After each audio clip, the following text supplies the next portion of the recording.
বাক্সের মধ্যে রয়েছে একটি ছোট রিফ্র্যাক্টর টেলিস্কোপ 60 মিলিমিটার ব্যাসের লেন্স ব্যবহার করা হয়েছে এবং এই ছোট টেলিস্কোপ দিয়ে মূলত সূর্য দেখা অবশ্যই উপযুক্ত সোলার ফিল্টার সহযোগে এবং চাঁদ অর্থাৎ চাঁদের ক্র্যাটার এগুলো দেখার জন্যই এই টেলিস্কোপ। আর খুব আকাশ যদি অন্ধকারাচ্ছন্ন পরিষ্কার থাকে তাহলে বৃহস্পতির উপগ্রহগুলো খুব ক্ষীণ বিন্দু হিসাবে দেখা যেতে পারে, কিন্তু সেই আশা না রাখাই ভালো। মূলত অনেকে এই টেলিস্কোপ সম্পর্কে বলেন এই ধরনের ছোটো টেলিস্কোপ দিয়ে সব কিছুই দেখা যায়, এই কথাগুলো ঠিক নয়। মূলত এই সূর্য আর চাঁদ দেখার জন্য। এছাড়া টেলিস্কোপ সম্পর্কে ছাত্রছাত্রীদের মনে একটা ধারণা তৈরি হবে এই টেলিস্কোপ দেখলে। একটা বড় রিফ্র্যাক্টর টেলিস্কোপে যা যা থাকে এতেও তাই আছে। তাই এই ছোটো একটি টেলিস্কোপ ছাত্রছাত্রীদের জন্য যারা স্কুলে পড়ে মূলত এবং জ্যোতির্বিজ্ঞান সম্পর্কে টেলিস্কোপ সম্পর্কে আগ্রহ তৈরি করতে আমরা চাই, তাদেরকে এটা উপহার হিসেবে দিতে পারি। তো এই ধরনের টেলিস্কোপ কী করে ব্যবহারের উপযোগী করে তোলা হয় সেটা একটা আমি বলবো। তো এই বাক্সের মধ্যে এটা আছে সোলার ফিল্টার থাকবে, আচ্ছা এর মধ্যে আইপিস থাকবে, আইপিস আছে, এটাকে বলা হয় 90 ডিগ্রি রিফ্লেক্টর বা স্টার ডায়াগোনাল এইসব নামে বলা হয়।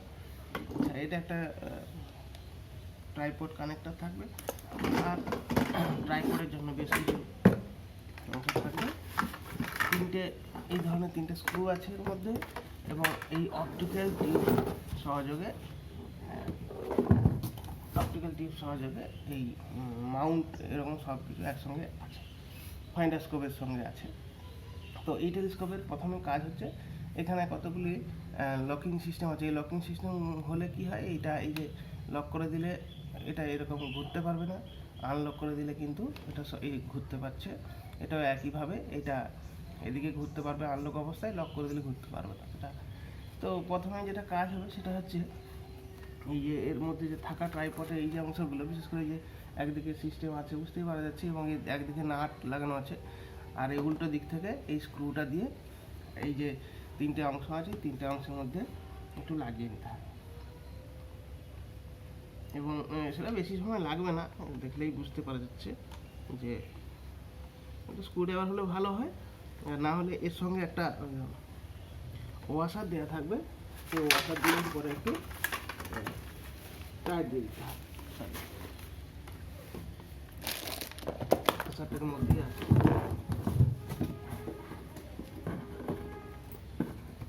এরকম তিনটে স্ক্রু থাকবে, একটা ওয়াশার থাকবে। এই ওয়াশার দিয়ে শেষের দিকে একটু টাইট দিলে হটবারটা হাতে ঘুরে যাচ্ছে। তিনটেই এইভাবে আটকে নিতে হবে। প্রথমে যেদিকে নাট আছে তার বিপরীত দিক দিয়ে স্ক্রুটা লাগাতে হবে।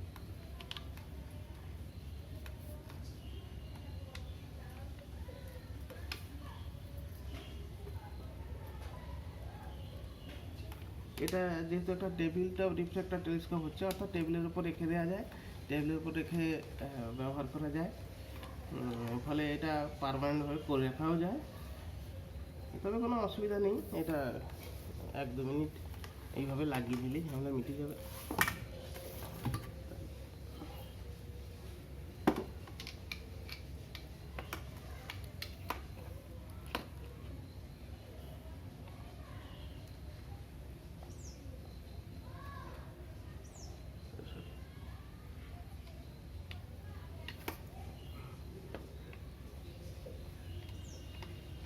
যেদিকে নাটটা আছে তার উল্টো দিক থেকে অবশ্যই আগেও বললাম এইভাবে লাগিয়ে নিতে হবে। নিশ্চয়ই ব্যাপারটা বোঝা গেল, একটু দেখিয়ে নিই। এইভাবে তিনটে ট্রাইপডকে লাগিয়ে নেওয়া হলো। তো এই অবস্থায় এই যে কানেক্টারটা আছে, এই কানেক্টারটাকে এদিকে উইং নাট আছে, অর্থাৎ হাতে ঘোরানোর ব্যবস্থা আছে।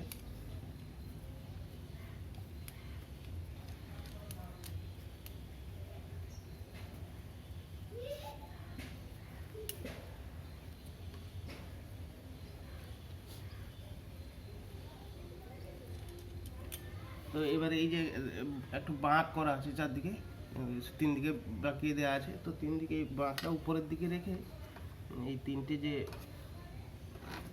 ড্রিল করা আছে ওর মধ্যে লাগিয়ে নিতে হবে।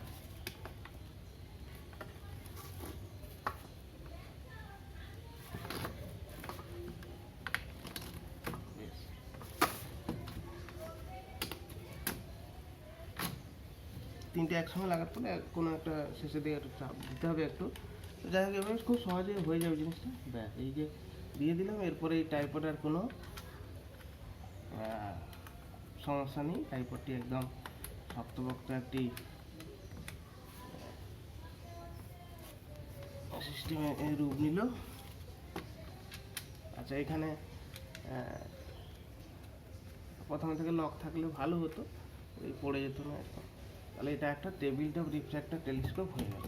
তো আমি সবাইকে বলি যে টেবিল বয়ে এনে টেবিলের উপর রাখা খুব মুশকিল। এইভাবে বসে, এই যেভাবে আমি বসে আছি এইভাবে এই টেলিস্কোপ ব্যবহার করা সব থেকেই ভালো লাগে। একটা মাদুর পেতে এইভাবে রাখলাম, এই সূর্য দেখা হোক, অবশ্যই সূর্য দেখার সময় কিন্তু সোলার ফিল্টার ব্যবহার করতে হবে। তো এই হয়ে গেছে, এই লক কর। এই এদিকে পড়ে যাচ্ছে কেন না, এখানে এই যে ঢাকনাটা আছে না, ঢাকনাটা বেশ ভারী, সেইভাবে কিন্তু ঢাকনা ছাড়া এটাকে ব্যালেন্স করা আছে। এই যে এইভাবে আনলক করলে কিন্তু পড়বে না, যেরকম রাখার চেষ্টা করবো থাকবে। এবং যেহেতু এটা লো বাজেটের টেলিস্কোপ, এই ওয়েট বেড়ে গেলে হঠাৎ করে কি হবে, এদিকে কোনো সরানোর ব্যবস্থা নেই, ফিক্সড করে দেওয়া আছে। হ্যাঁ, কিন্তু ওইভাবেই করা আছে যে ঢাকনা না থাকলে যেভাবে মানে আমরা যখন পর্যবেক্ষণ করব তখন যেভাবে টেলিস্কোপ থাকবে সেই অবস্থাতে এই দুদিকের ওয়েটটা ব্যালেন্স করা আছে। ফলে আনলক অবস্থাতে কোনো ব্যাপার নেই। আমি কোনো কিছু অবজেক্ট দেখবো, তো তার আগে আর দুটো জিনিস লাগিয়ে নিতে হবে। একটা হচ্ছে এই যে এটা স্টার ডায়াগোনাল বা 90 ডিগ্রি ডায়াগোনাল, মিটার ডায়াগোনাল। সেই ক্যাপটা খুলে এখানে ডান দিকে একটা স্ক্রু আছে, এই স্ক্রুটা এটা খুলে এটাকে ঠিকমতো ক্রস করিয়ে এগুলো ভালো করে টাইট দিতে হবে। হয়ে গেল। এবারে আইপিস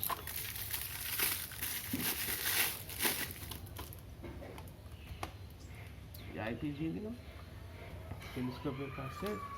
এবার এর সঙ্গে যে একটা ছোট্ট টেলিস্কোপ আছে, এটাকে বলা আছে ফাইন্ডার স্কোপ। অর্থাৎ কোনো একটা অবজেক্টকে এর মধ্যে আগে দেখতে পাওয়া বের করতে হয়, কারণ এর ম্যাগনিফিকেশন বা বিবর্ধন ক্ষমতা অনেক। তো এই অবস্থায় এই যে জিনিসটা দেখতে পাচ্ছি, এটা হচ্ছে ফোকাসার। এটাকে নির্দিষ্ট দূরত্বে এলে কিন্তু কোনো একটা অবজেক্টকে স্পষ্টভাবে দেখতে পাওয়া যাবে। আর এর এখানে এইটা ফোকাসার, তো এর বেশি পরিবর্তন করতে হয় না, এটা ঘুরিয়ে সামান্য সামনে পিছনে করলে। কিন্তু প্রথমে এর মধ্যে কোনো অবজেক্টকে খুঁজে বের করে, অবজেক্ট বলতে এখানে চাঁদ দেখার কথাই বলছি, কি দূরের কোনো পাখি দেখছি, তো সেইটা দেখতে গেলে এর মধ্যে চলে আসার কথা। যদি আমি একে ঠিকঠাকভাবে অ্যালাইনমেন্ট করি, অর্থাৎ অ্যালাইনমেন্ট করার জন্য 3টে স্ক্রু, এদিকে 3টে স্ক্রু, 6টা স্ক্রু আছে। অর্থাৎ কীভাবে করতে হয়, এই টেলিস্কোপে কোনো একটা টাওয়ারের চূড়া দেখলাম, কোনো একটা অবজেক্টকে দিয়ে লক করে দিলাম ফিক্সড, তখন দেখবো এর মধ্যে হয়তো সেই চূড়াটা নেই, চূড়াটা ডান দিক বাঁ দিক হয়ে আছে। তখন এই স্ক্রুগুলোর সাহায্যে এই টেলিস্কোপটাকে, এই ছোটো টেলিস্কোপটাকে এদিক ওদিক করতে হবে। অর্থাৎ বুঝতে পারছি ডান দিকে স্ক্রুটা চাপ দিলে এটা এরকম বেঁকে যাবে, বাম দিকে চাপ দিলে এরকম বেঁকে যাবে। তো এইভাবে কোনো একটা অবজেক্টকে আমরা দূরে যখন দেখি তখন এইটার সঙ্গে এইটা যদি অ্যালাইনমেন্ট হয়ে থাকে, তাহলে কি হয়, এর মধ্যে কোনো একটা অবজেক্টকে খুঁজে পেলাম, সঙ্গে সঙ্গে দেখবো এটাও এর মধ্যে এসে গেছে। তো এটা নিয়ে বিস্তারিত আমরা পরে একটা ছোট ভিডিও করতে পারি শুধু এই বিষয়টা নিয়ে। তো আপাতত এছাড়া আর এই সোলার ফিল্টার যে বসে আছি, সূর্য উঠেছে এখন, সোলার ফিল্টার দিয়ে সূর্য দেখতে পারি। কিন্তু একটা ব্যাপার হয়েছে, সেটা হচ্ছে শুধু এই টেলিস্কোপের জন্য হয়েছে যে এই ফিল্টারটা এই ক্যাপ দিয়েই করা হয়েছে, ফলে ফিল্টারটা একটু ভারী হয়ে গেছে। তো ভারী হয়ে গেলে যেটা হওয়ার সেটা হয়েছে, এটা সামনের দিকে আনলক করে দিলে অনেকটা পড়ে যেতে চায়। তো এমনিতেই সমস্যা নেই। তো যদি সমস্যা হয় তখন কি করতে হবে, এদিকে একটু এই ধরনের কিছু এখানে ড্রিল করা আছে, আর দড়ি বেঁধে এখানে ঝুলিয়ে দিলে হবে। হ্যাঁ, এমনিতে খুব সমস্যা হচ্ছে না। তো অনেক সময় কি হয়, সামনে ভারী তো, ফলে পড়ে যেতে পারে। তো সেক্ষেত্রে এরকম একটা ভারী কিছু ঝুলিয়ে দিলে এদিকে, কিন্তু আপাতত কোনো সমস্যা হচ্ছে না। তো এই যে ফিল্টারটা লাগানো অবস্থায় সূর্যটাকে দেখতে হবে, এবং সূর্য দেখার সময় আবার ফাইন্ডার স্কোপ তখন ব্যবহার না করাই ভালো, করা দরকার নেই, করা যাবে না, বা না ভালো থেকে বড় কথা করা যাবেই না। কারণ এখানে এলে চোখ, চিরতরে চোখ নষ্ট হয়ে যাবে, আর এখান থেকে তো অবশ্যই চোখ পুড়িয়ে যাবে আর কি, যাকে বলে। ফলে তাহলে কীভাবে না, এর ফিল্টার লাগানো আছে, এটা একটু কোনো একটা ক্যাপ ট্যাপ লাগিয়ে দেবো, এরকম ক্যাপ আছে, ক্যাপগুলো লাগিয়ে দেবো যাতে এদিক দিয়ে ভুলে কেউ দেখে না ফেলে। এছাড়া এর মধ্যে প্লাস্টিক এলিমেন্ট আছে, পুড়ে টুড়ে যেতে পারে। তো কীভাবে দেখবো সূর্য দেখার নিয়ম হচ্ছে খুঁজে বার করা। ফিল্টার তো লাগানো আছে মেন টেলিস্কোপে, এর পিছনে একটা কাগজ ধরতে হবে। যে গাছের আড়াল হয়ে গেল সূর্যটা, তো যদি আমি এদিকে একটু করি, এই যে এইখানে যদি একটা ছায়া দেখা যাবে এইটা এদিকে উপর নিচ করলে একদম পেছনের ছায়াটা একদম সব থেকে ছোটো হবে। হ্যাঁ, সব কিছু তখনই দেখবো এর মধ্যে কিন্তু এটা এসে যাবে, এবং তখন এর মধ্যে তাকালে দেখবো একটা সূর্য দেখতে পাচ্ছি এবং তার সানস্পটগুলোও দেখা যাবে। তো এই মূলত ছোট একটি ভিডিও। এবার এছাড়া যদি কোনো সমস্যায় পড়েন তাহলে আমাদেরকে ফোন টোন করবেন, কী সমস্যা হচ্ছে সাহায্য করা যেতে পারে। তো আপাতত এই ছোট একটি ভিডিও দেখে আপাতত শুরু করুন টেলিস্কোপটা ব্যবহার করা, এবং সূর্য দেখুন, ফিল্টার দিয়ে সূর্যের যে কলঙ্কগুলো দেখুন, আর চাঁদের প্যাটার্নগুলো দেখুন। প্রথমে কাজ হচ্ছে চাঁদ দেখাটা সব থেকে ভালো, কারণ তখন ফাইন্ডার স্কোপটা ব্যবহার করতে পারছি। এখানে তাহলে এই ছায়াটা দেখতে পাচ্ছি, তাই এই ছায়াটা এখানে দেখুন ছায়াটা এরকম করলে চওড়া হয়ে যাচ্ছে। এই যে সব থেকে ছোটো এই অবস্থায়, টিউবটা যেহেতু গোল, এখানে একটা পুরো গোল একটা ছায়া পড়বে। তো এই অবস্থায় চলে এসছে একটু, এবারে একটু এদিক ওদিক করবেন, দেখুন যে মধ্যে চলে আসবে। এই অবস্থায় থাকবে। তো টেবিলে এছাড়া আরেকটা কথা বলে দিই, যদি মনে হয় না এরকম বসে ভালো লাগছে না, তখন এইরকম এক্সটেনশান টাইপড এক্সটেনশানগুলো আছে, এগুলো এই যে এখানে ক্যাপে এখানে লাগিয়ে দিলে তিনটে অনেক উঁচু হয়ে যাবে। হ্যাঁ, তাহলে তখন আর টেবিলের বা কোনো কিছু বসে এরকম দেখার প্রয়োজন হবে না। এইগুলো দিয়ে এক্সটেনশান তিন দিকে দেওয়া যাবে।